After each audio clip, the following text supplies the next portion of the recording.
إن الحمد لله نحمده ونستعينه ونستغفره ونعوذ بالله من شرور أنفسنا ومن سيئات أعمالنا. من يهد الله فلا مضل له ومن يضلل فلا هادي له.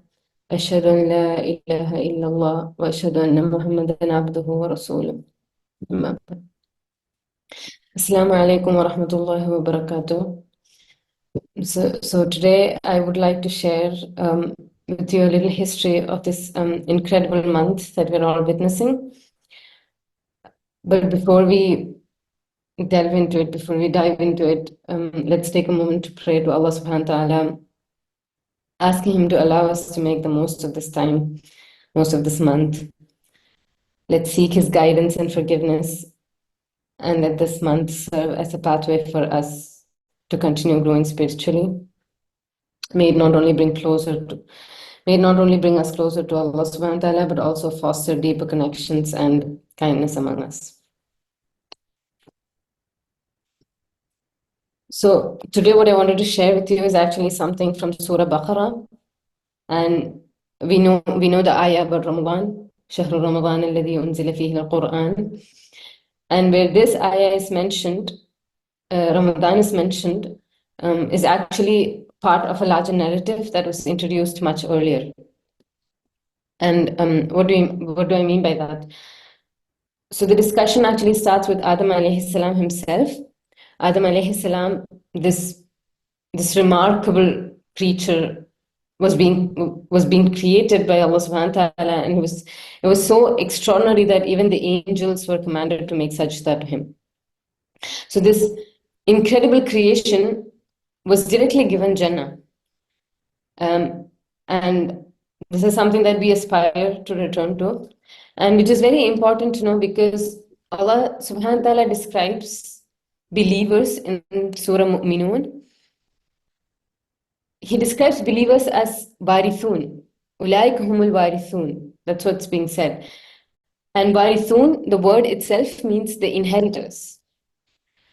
So Allah describes the believers as warithun, meaning inheritors. So those who will enter Jannah are essentially receiving Jannah as an inheritance. So we all know that inheritance is something that means that it belonged to our ancestors. That's what it signifies.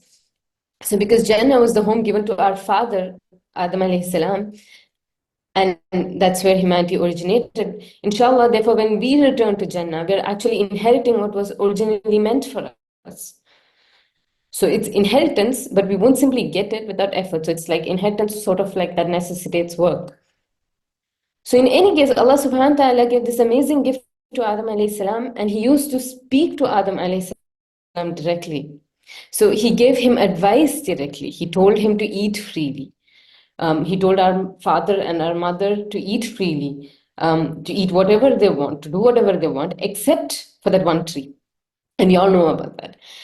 And when he used to give these advices to Adam alayhi salam, the key point here is that Allah Azza wa Jal addressed Adam alayhi salam directly. In second person, قُلْنَا يَا آدَمُ اسْكُنْ أَنْتَ وَزَوْجُكَ الْجَنَّةَ, you and your wife. So it was the second person, it was direct, it was not via revelations. So now he's talking to Adam alayhi salam directly, and we can imagine Jannah. Allah subhanahu wa ta'ala describes Jannah itself as Indaha Sidratul Muntaha. This is when in Surah Najm, when he talks about Nabi sallallahu alayhi wasallam journey of Mi'raj, Allah subhanahu wa ta'ala says how Nabi sallallahu alayhi wasallam saw Jibreel, like when he was descending, he saw Jibreel at the low tree, in the Sidratul Muntaha, at the low tree. And the next ayah, Indaha Jannatul Ma'wa, near which the garden of eternal residence. So when Nabi sallallahu alayhi wasallam was descending, he saw Jibreel alayhi salam sitting at the low tree, which is then near the garden of eternal paradise. So if we visualize it, we can understand that Jannah is somewhere under the arsh of Allah, somewhere there. So Jannah is very high up. It's somewhere under the arsh of Allah subhanahu wa ta'ala. And earth, dunya, which is from the word adna, means low. So it actually means sort of like the lowest possible life. So Jannah is like at a height, like it's the highest, and it's right under the arsh of Allah. And yeah, it's somewhere there, and dunya is low. So what I'm trying to say is that Adam alayhi salam not only just directly spoke to Allah subhanahu wa ta'ala, he was also in proximity, very close to him. So when we think about paradise, it's not just about the beautiful trees and scenery and the the rivers flowing, or the delicious food, or the kind of amenities that we will get in Jannah, right? It's also about the incredible closeness that we'll have to Allah subhanahu wa ta'ala himself. So that closeness to Allah subhanahu wa ta'ala is one of the most remarkable gifts of Jannah.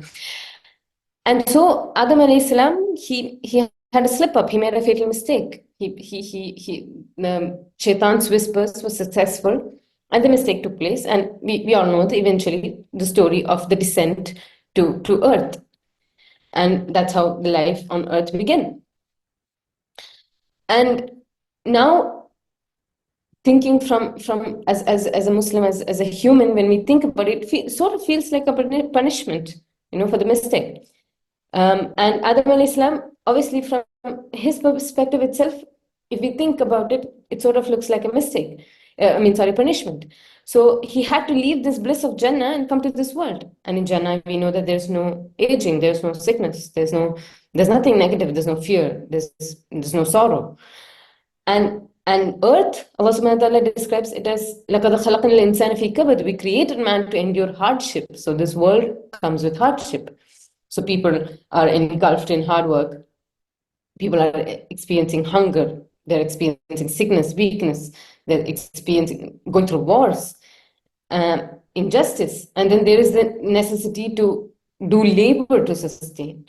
So this world is rife with challenges, even though despite all its beauty and everything, it presents difficulties for everyone.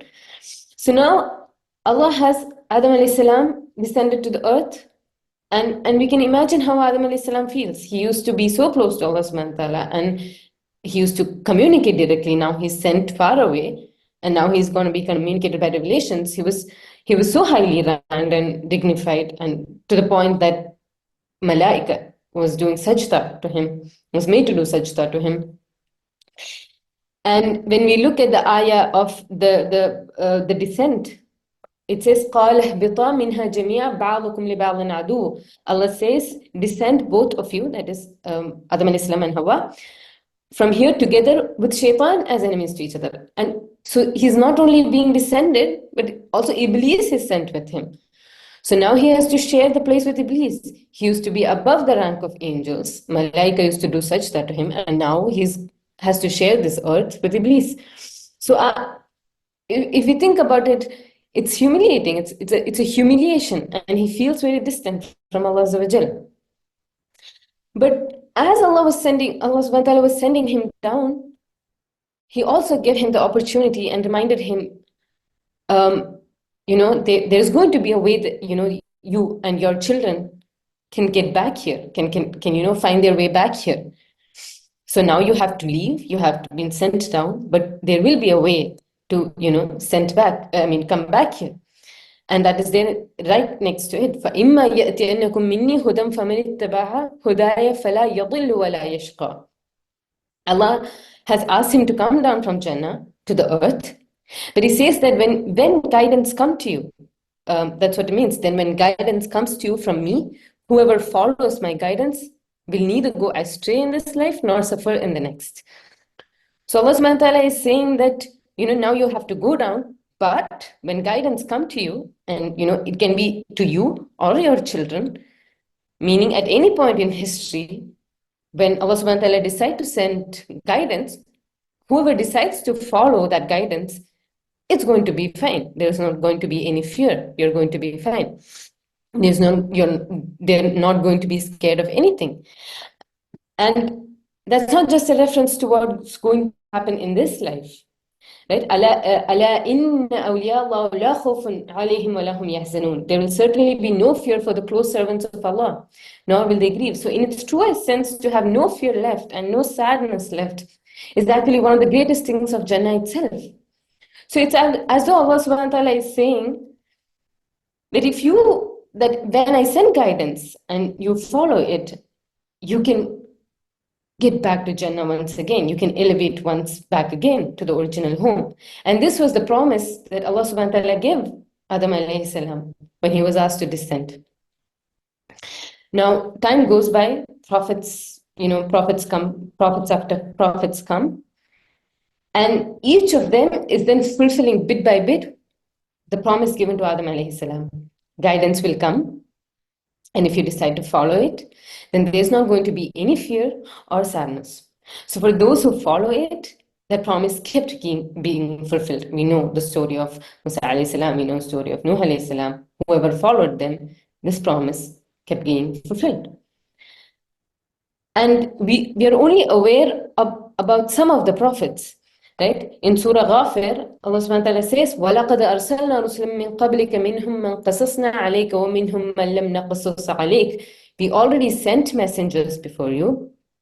We have told you the stories of some of them, while others we have not. It was not, so we only know some of the messengers. We don't know all of them.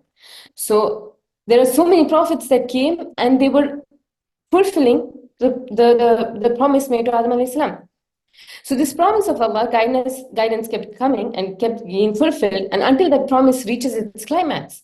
The last time that promise was fulfilled was when Allah subhanahu wa ta'ala decided to send his final message to all of us through his final messenger, because there's nobody coming after that. And that is Muhammad Rasulullah sallallahu alayhi wasallam, and that is the Quran. So one of the things about Quran, it's the Prophet himself would describe it as وَهُوَ حَبْلُ اللَّهِ الْمَتِينَ مِنَ السَّمَاءِ إِلَى الْأَرْضِ. It is an extended rope of Allah from the sky to the earth. The Quran is a rope to the Allah. The Quran is a rope of Allah from the sky to the earth. So, and Allah subhanahu wa ta'ala says in Surah Al Imran, وَاعْتَصِمُوا بِحَبْلِ اللَّهِ جَمِيعًا وَلَا تَفَرَّقُوا, and hold firmly to the rope. And most of the time it's said that it's the Quran. The rope is the Quran. So Quran says hold to Allah's rope altogether. And Allah's rope, as many of us, the companions commented, is the Quran. And before we've been sent down, there has to be a way that we can go back up, right? Like that's what the promise given to Adam alayhi salam. So now this rope, this is a rope that will not crack, it will not snap, it will remain till the end of times. Generations will come and go, but this rope, this final rope of Allah subhanahu wa ta'ala, is never going to be cut. Because when we look, the teachings that were given, the guidance that were given to Musa alayhi salam, Salih alayhi salam, Nuh alayhi salam, those guidance that they were given, a time came where people forgot about them and they were lost, or people changed them, and you can't go back, you can't find the truth anymore. But now Allah subhanahu wa ta'ala is saying that this guidance has come, شهر رمضان الذي أنزل فيه القرآن, this guidance has come, will forever remain, a means by which people can make their way back to Allah subhanahu wa ta'ala. And that is the word of Allah, that is the Quran, and that Quran, meaning this final episode of the promise that was given to Adam alayhi salam, is the beginning of Surah Baqarah, the promise of Allah reaching its climax when Allah subhanahu wa ta'ala says, شَهْرُ رَمْضَانَ الَّذِي أُنزِلَ فِيهِ الْقُرْآنِ. This is the climax of that promise, because this is going to stay till the end. So the month of Ramadan is the one in which the Quran was sent down. So this is the ultimate gift of Allah to all of us. So we can find our way back to Jannah, which was meant for us. And because it was given to our father, and we are inheritors of it. So this is what Ramadan is all about, that we're celebrating. We're celebrating the fulfillment of Allah's promise that was given to our father, the promise of hope that one day we inherit what was ours. So when we observe Ramadan, we honor the fourth pillar of Islam. We demonstrate self-control and restraint. We cleanse our bodies. It is also to be reminded that some people do not have access to food and go hungry every day, just to remind us that, to be more compassionate and grateful for what we do have, to strengthen our bond with Allah subhanahu wa ta'ala, and also to celebrate the fulfillment of the promise that was given to Adam alayhi salam. So this is my conclusion, that this is this is also something that we need to remember when we are observing Ramadan and when we are fasting. سبحانك اللهم وبحمدك أشهد أن لا إله إلا أنت أستغفرك وأتوب إليك وآخر دعواهم أن الحمد لله رب العالمين. السلام عليكم ورحمة الله وبركاته.